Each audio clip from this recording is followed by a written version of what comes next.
আসসালামু আলাইকুম প্রিয় দর্শক।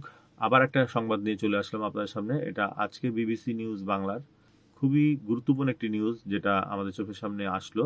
তফসিল প্রত্যাখ্যান করলেও নির্বাচন বয়কট করছে না আওয়ামী লীগ।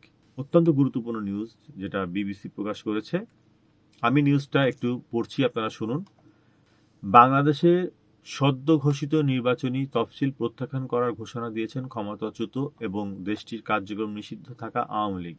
নির্বাচনকালীন একটি নিরপেক্ষ সরকারের অধীনে নির্বাচন আয়োজনের জন্য দলটি দাবি জানিয়েছে।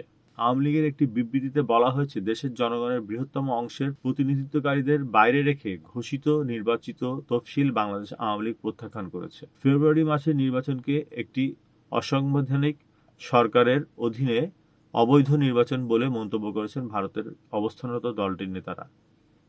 বাংলাদেশের ২০২৪ সালের গণঅভ্যুত্থানের ক্ষমতাচ্যুত হওয়ার পর থেকে দলটির প্রধান শেখ হাসিনা সহ অনেক শীর্ষ নেতা ভারতের অবস্থান করছেন। তবে নির্বাচনী তফসিল প্রত্যাখ্যান করলেও দলের পক্ষ থেকে নির্বাচন বয়কটের মতো কোনো ঘোষণা দেওয়া হয়নি। তবে গত অক্টোবর মাসে সংবাদ সংস্থা রয়টার্সকে দেওয়া এক ইমেল সাক্ষাৎকারে ক্ষমতাচ্যুত প্রধানমন্ত্রী শেখ হাসিনা বলেছিলেন যে, আওয়ামী লীগের আগামী বছরের নির্বাচনে অংশ নিতে না দেওয়া হলে দলটির লাখ লাখ সমর্থক এই নির্বাচন বয়কট করবে। গত ১১ ডিসেম্বর ত্রয়োদশ সংসদ নির্বাচনী তফসিল ঘোষণা করেছে বাংলাদেশ নির্বাচন কমিশন। তফসিল অনুযায়ী ১২ ফেব্রুয়ারি বাংলাদেশের সাধারণ নির্বাচন হওয়ার কথা রয়েছে। তবে কার্যক্রম নিষিদ্ধ থাকা ও নিবন্ধন স্থগিত হওয়ার এই নির্বাচনে অংশ নিতে পারবে না আওয়ামী লীগ। এটাই ছিল বিবিসি নিউজের একটা সংবাদ, যারা বলতে যাচ্ছে তফসিল প্রত্যাখ্যান করলেও নির্বাচন বয়কট করছে না আওয়ামী লীগ। এটা হেডলাইন করে টোটাল সংবাদটা তারা পরিবেশন করেছেন। আওয়ামী লীগ আসলে নির্বাচনের সময় কি করবে, আমরা সবাই মোটামুটি দ্বিধাদ্বন্দ্বের মধ্যে আছি, যেহেতু ওদেরকে ব্যান করা হয়েছে।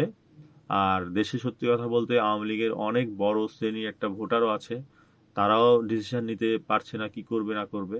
হয়তো ওদের কোনো কমেন্ট শুনে যারা নেতা নেত্রী আছে তারা এক ধরনের কমেন্ট হয়তো কাজ করবে, কিন্তু তৃণমূলে যারা সাধারণ ভোটার আছে, আওয়ামী লীগের সাধারণ কর্মী আছে, তাদের কাছে কি মেসেজ পৌঁছাবে আসলে নির্বাচনের সময়, নির্বাচনে ভোট কেন্দ্রে যে ভোট কাকে দিবে অথবা দিবে কিনা, কি ভোটটা নষ্ট করবে কিনা, এটারও কোনো গ্যারান্টি কেউ দিতে পারছে না।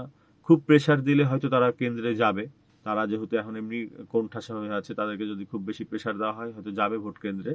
যাওয়ার পরে হয়তো ভোটটা এমন হতে পারে নষ্ট করে দিতে পারে, হয়তো ভোটটা দিলে এমনভাবে যেন ভোট নষ্ট হয়, দেখাচ্ছে যে আমরা গিয়েছি ভোট দিলাম কিন্তু ভোটটা নষ্ট। এইভাবে হয়তো ভোট বঞ্চিতও হতে পারে। আসলে প্রকৃতপক্ষে বাংলাদেশে একটা সুন্দর নির্বাচন যদি হতে হতো, তাহলে সব দল একত্রিত হয়ে নির্বাচন হলেই মনে হয় সেটা ভালো হতো। এই নির্বাচন কতটুকু গ্রহণযোগ্যতা পাবে আর নির্বাচনের পরে এটা কতদিন টেকসই হবে, এটা একটা বিষয়।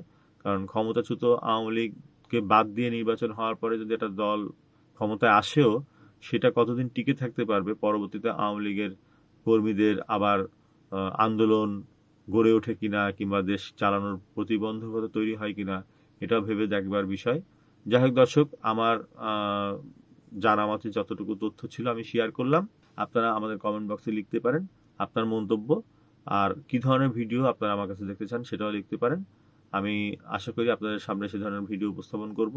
দর্শক, বয়া মাইক্রোফোনের আমি একটি ক্যাম্পেইন করছি। আপনারা যারা স্টুডিও ওয়ার্কিং করতে চান, আপনারা যারা ইউটিউবে অথবা টিকটকে অথবা ফেসবুকের জন্য ভিডিও কন্টেন্ট বানাতে চান, তারা বয়ার এই মাইক্রোফোনগুলোকে কিনতে পারেন। আমার এই ভিডিওর নিচে লিঙ্ক দেওয়া থাকবে, এই লিঙ্কে ক্লিক করলেও কিনতে পারবেন। আপনারা আরও অনেক স্টোরে যেতে পারবেন, আমার ভিডিওর নিচে ক্লিক করে আপনারা সেই স্টোর থেকে আপনার পছন্দ মতন যে কোনো মালামাল কিনতে পারবেন। ভালো থাকবেন সবাই দর্শক শ্রোতা। আবারও আসবো নতুন কোনো ভিডিও নিয়ে। সবাইকে আসসালামু আলাইকুম, খোদা হাফেজ।